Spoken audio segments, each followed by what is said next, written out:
Hey, what's up? Back again.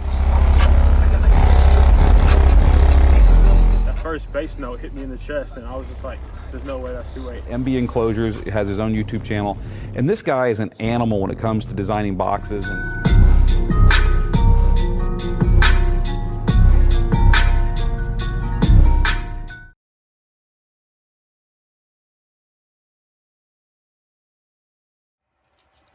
Let's do a, what's up, y'all? Let's do an unboxing of the CT Sounds Meso. Now, this is version 2. They had an original version that Coleman Dinger, before he passed away. Have a moment of silence for Coleman. Why? Okay. I think his brothers, his cousins, some other family members took up the reins, and they revamped the design on the Meso. So this is the version 2. I'm familiar with the version 1. I had that back in 2014 or 15. This is version 2. And there has been some changes. Unbox it and see what those changes are. What changed and what remained the same. Inside the box, you get the CT Sounds quality, performance, affordability. Thank you for the purchase. Paperwork.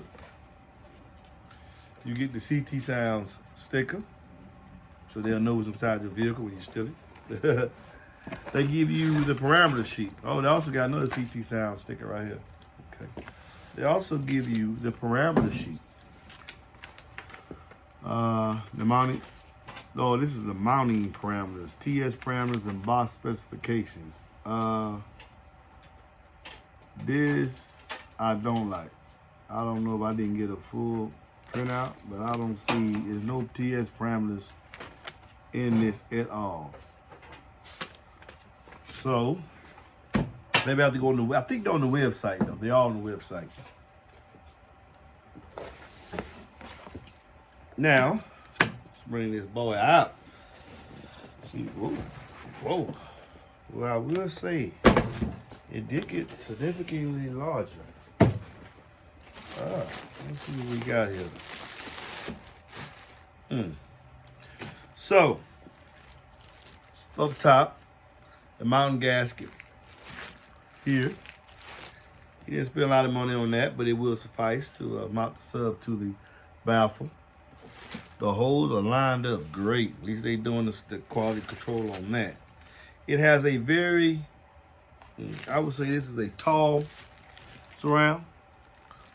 Tall and wide, which limits the cone area. So the axle is going to impact the surface of the air that is impacting. It's going to be half of the surround, and right here. So I'm looking at the SD being at least about 31. It has a high roll surround, so it's going to be very, very good, possibly in the lows, if it's tailored right, parameter-wise, which I don't have the parameters. All right.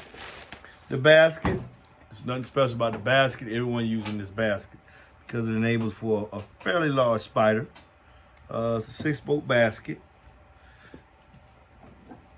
The cone is non-press. Oh, is it a non-press? It looks to be like it's a, yeah, this is a non-press paper cone. It has dual spiders, which have 1, 2, 3, 4, 5 rows. The tinsel leads here are, everyone's going to this design much better than the threaded, in that they take the strands and they roll them together, so you get like a maybe two 14 gauge, two 12 gauge, 14 gauge wire. The tinsel leads accept adequate wire. You don't need to put 4 gauge in here, so it'll take a good 10 gauge, which is all you need. Oh, look at this. Now this is new. A much higher top plate. I wish he would tell me the gauss, the BL of this sub inside with this top plate, because top plate is used to focus the energy. This has a very, very, you can see this has a very, very large top plate. Very attractive looking top plate on it. Yeah. It has an 800 watt RMS rating. Nothing really spectacular about the pole fitting. That looks to be an inch with vents along the pole. Meso. It doesn't tell you what on-load this is, but this is a D. I think I want to make sure I get max power. Yeah, this is a D4. This is a D4. So you need two of these to get a one on load. He did put the CT sounds on the magnet boot, but I think what really changed about the Meso 1 to the Meso 2 is the top plate. Because the top plate got substantially larger, I'm hoping that it's focusing energy inside the gap.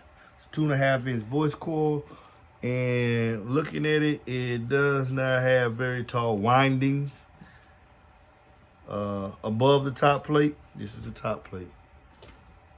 There's nothing really over spectacular about that.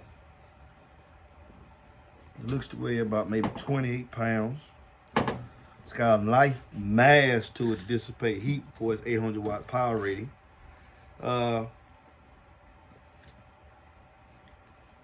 Kind of sort of open air design basket. We know this basket is used by a lot of people because it works.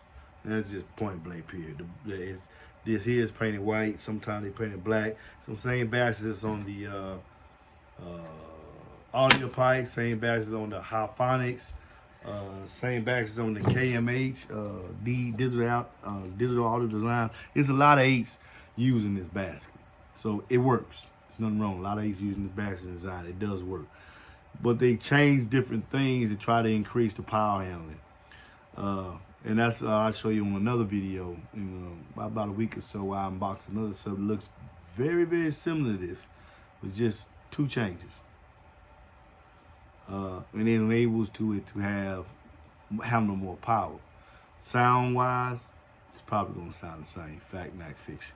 It's gonna sound the same. So this is the unboxing of the CT Sounds Meso. We're gonna put in a free air test. We're gonna put it on the bench and see how it moves, throw back and forth. And then we might put it inside an enclosure and see what that sounds like. And then I'll give you my summations of what I personally think about it after that. But right now, it looks to be a performer.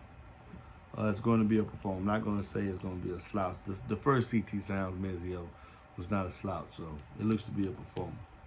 Very attractive, handsome stuff.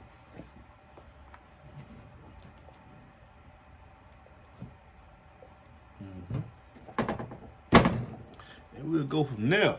Peace.